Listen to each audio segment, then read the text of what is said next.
Sikhidhvaja is asked, if reality is one without a second, then how do we get apparent division within it?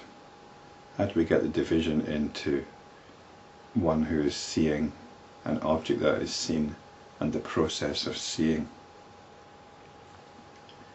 And Kumbha replies, that which shines as the eye consciousness and which is the universal self is what exists as this universe.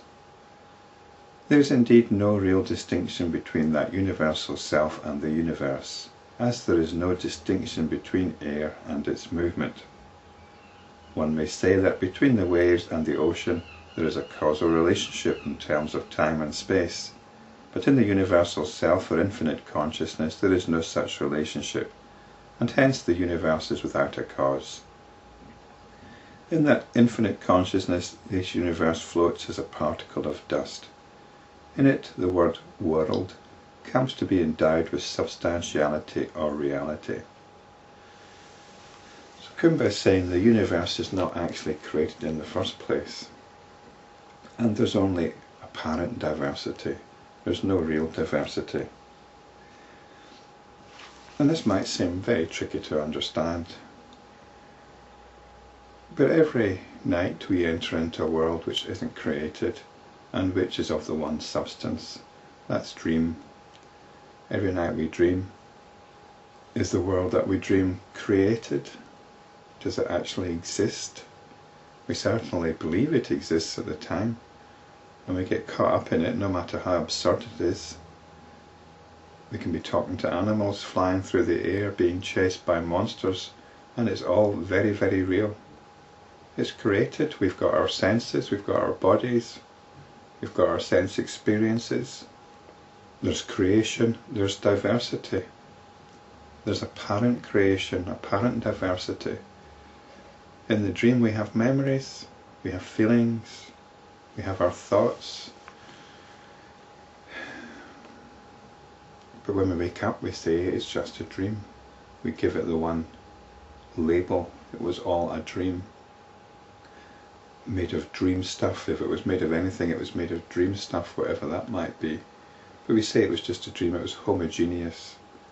Within that creation, within that diversity, there was no creation, no diversity. So it's not so difficult to understand really, we have this experience already. You might say, but this isn't a dream. This is how you feel in a dream. You feel a dream isn't a dream at the time.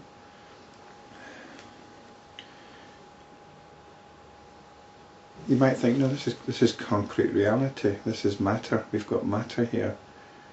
But the scientists, the physicists are having a hard time finding it. They've built this huge hadron collider to smash up protons. They're looking for this particle, which they hope will explain why the universe has got mass. They cannot explain, except through this theoretical particle called the Higgs boson, why the universe has got mass. In fact, some people call it the God particle. They seem to be equating reality with matter. It'll be interesting if they find it, but it's also very interesting that matter is a very elusive phenomenon. Perhaps there isn't any such thing as matter. We like to think, oh, this is the concrete reality. We say it's concrete reality, but all that means is we're experiencing some resistance as an experience which we say is resistance. And then we conceptualize matter. That infinite consciousness alone is the essence here. It pervades all. It is one. It is consciousness. It holds everything together. And let's not forget, matter and energy are the same. Perhaps consciousness is energy. You can call it energy. That's suitably mysterious. Energy equals mass times the speed of light squared. Mass is equivalent to energy.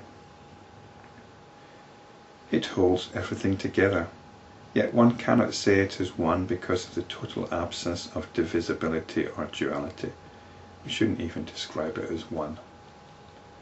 Hence it is sufficient to know that the self alone is the truth, and not let the notion of duality arise. That alone is everywhere at all times, in all the diverse forms. It is not seen, not experienced through the senses and the mind, nor is it an object to be attained. Hence it is neither the cause nor the effect. It is extremely subtle. It is pure experiencing. Though it is thus described, it is beyond description.